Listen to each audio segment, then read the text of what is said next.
কথিকা চ্যানেলের পক্ষ থেকে আপনাদের সবাইকে স্বাগত জানাচ্ছি। আজ আমি আপনাদেরকে শোনাতে যাচ্ছি রুশ সাহিত্যের অন্যতম শ্রেষ্ঠ ছোট গল্পকার অ্যান্তন চেকভের একটি অনন্য সাধারণ ব্যঙ্গাত্মক গল্প, কেরানির মৃত্যু বা the death of a government clerk. এই গল্পে চেকভ অত্যন্ত সূক্ষ্মভাবে তুলে ধরেছেন এক সাধারণ সরকারি কর্মচারীর আতঙ্ক, অনিশ্চয়তা ও সমাজের ভয়ের সংস্কৃতি। হাস্যরসের মোড়কে লেখা হলেও গল্পটি আমাদের ভাবিয়ে তোলে কতটুকু দুর্বল হয়ে পড়ে মানুষ যখন তার মর্যাদা ও সম্মানকে নিয়ে অত্যধিক উদ্বিগ্ন থাকে। চলুন তাহলে শুনে নিই আমাদের আজকের পরিবেশনা, কেরানির মৃত্যু। লিখেছেন অ্যান্তন চেকভ। অপরূপ এক রাতে নামকরা কেরানি ইভান দমিত্রিচ চেরোভিয়াকভ স্টলের দ্বিতীয় সারিতে বসে অপেরা গ্লাস দিয়ে লা গ্লসে দ্য কার্নিভেল অভিনয় দেখছিলেন। মঞ্চের দিকে তাকিয়ে থাকতে থাকতে তার মনে হচ্ছিল মনোজগতে তার মতো সুখী বুঝি আর কেউ নেই। এমন সময় হঠাৎ কথাটা বড় একঘেয়ে হয়ে পড়েছে। কিন্তু কি করা যায় বলুন? জীবনটা এতই বিস্ময়ে ভরা যে কথাটা ব্যবহার না করে লেখকদের গত্যন্তর নেই। সুতরাং হঠাৎ ওর মুখখানা উঠল কুঁকড়ে, চক্ষু শিবনেত্র, শ্বাস অবরুদ্ধ, এবং অপেরা গ্লাস থেকে মুখ ফিরিয়ে সিটের উপর ঝুঁকে পড়ে হ্যাচ্চ অর্থাৎ হাঁচলেন।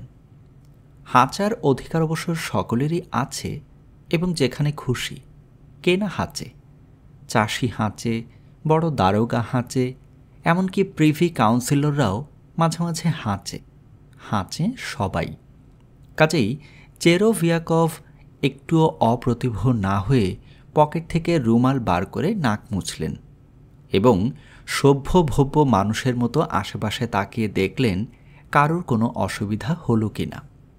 আর তাকাতে গিয়েই বিব্রত হতে হলো তাকে, কেননা চোখে পড়ল ঠিক তার সামনে প্রথম সারিতে একটি খর্বকায় বৃদ্ধ দস্তানা দিয়ে টেকো ব্রহ্ম তালুটুকু এবং ঘাড়খানা সযত্নে মুছে বিড়বিড় করে কি বলছেন। বৃদ্ধটিকে চেরোভিয়াকভ চিনতে পারলেন। তিনি ছিলেন যানবাহন মন্ত্রী দপ্তরের বেসামরিক জেনারেল ব্রিজালোভ। চেরোভিয়াকভ ভাবলেন, সর্বনাশ, ওর মাথার উপরেই হেঁচে ফেলেছি তাহলে। উনি অবশ্যই আমার বড় সাহেব নন, তবু কাজটা খারাপ হয়ে গেল, ক্ষমা চেয়ে নেওয়া দরকার। একটু কেশে চেরোভিয়াকভ সামনে ঝুঁকে জেনারেলের কানের কাছে মুখ নিয়ে গিয়ে ফিসফিসিয়ে বললেন, মাফ করবেন স্যার, হেঁচে ফেলেছি অনিচ্ছায়। ঠিক আছে, ভগবানের দোহাই আপনি আমায় মাফ করুন। আমি ব্যাপারটা ঠিক ইচ্ছে করে ঘটেনি। কি জ্বালা, থামুন দেখি, শুনতে দিন। কিঞ্চিত হতভম্ব হয়ে চেরোভিয়াকভ বোকার মতো হাসলেন। তারপর মঞ্চের দিকে চোখ ফিরিয়ে অভিনেতাদের দিকে তাকালেন বটে, কিন্তু কিছুতেই আর মরজগতের সবচেয়ে সুখী মানুষটি বলে নিজেকে ভাবতে পারলেন না। অনুশোচনায় মরে যাচ্ছিলেন তিনি। ইন্টারভেলের সময় হতে চলে এলেন ব্রিজালোভের কাছে। একটু ইতস্তত করে সংকোচ কাটিয়ে গুই গুই করে শুরু করলেন, আপনার গায়ের উপর তখন হেঁচে ফেলেছিলাম স্যার, আমাকে মাফ করুন। ব্যাপারটা আমি ঠিক ইচ্ছে করে করিনি। জেনারেল বললেন, ও তাই নাকি? আমি তো ভুলেই গিয়েছিলাম। কিন্তু আপনি কি এমনি ঘ্যান ঘ্যান করতেই থাকবেন? নিচের ঠোঁটটা অধৈর্যে বেঁকে উঠল তার। চেরোভিয়াকভ কিন্তু জেনারেলের দিকে অবিশ্বাস ভরে তাকালেন।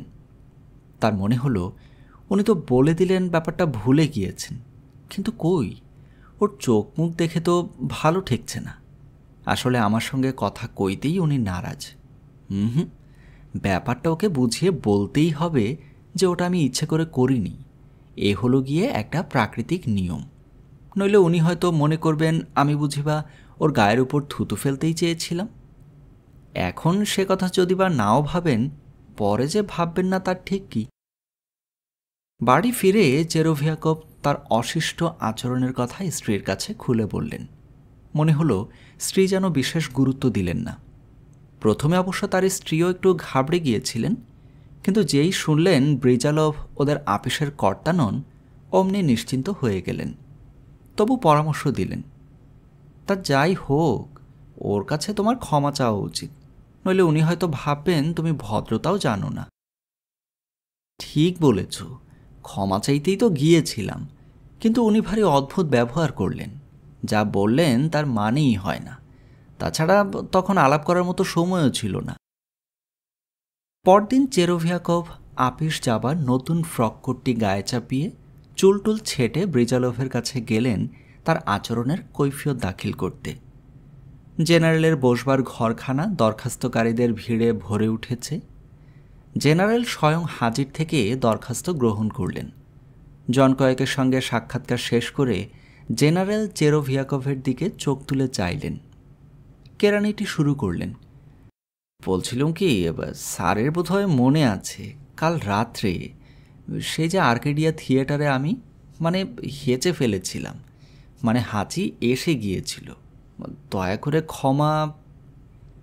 কি জ্বালা, আচ্ছা হম্মুকের পাল্লায় পড়েছি তো, বলে জেনারেল পরবর্তী লোকটিকে উদ্দেশ্য করে জিজ্ঞেস করলেন, হ্যাঁ আপনার কি দরকার বলুন। চেরোভিয়াকভের মুখ ফ্যাকাশে হয়ে গেল। ভাবলেন, আমার কথা উনি শুনতেই চান না, তার মানে উনি চটে গিয়েছেন।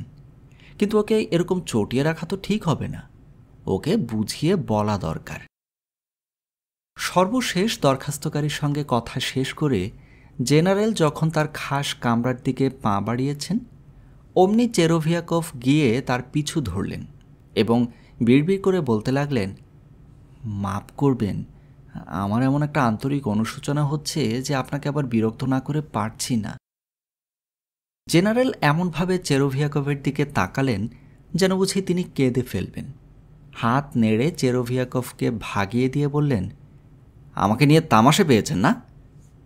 কেরানির মুখের সামনেই দরজা বন্ধ করে দিলেন।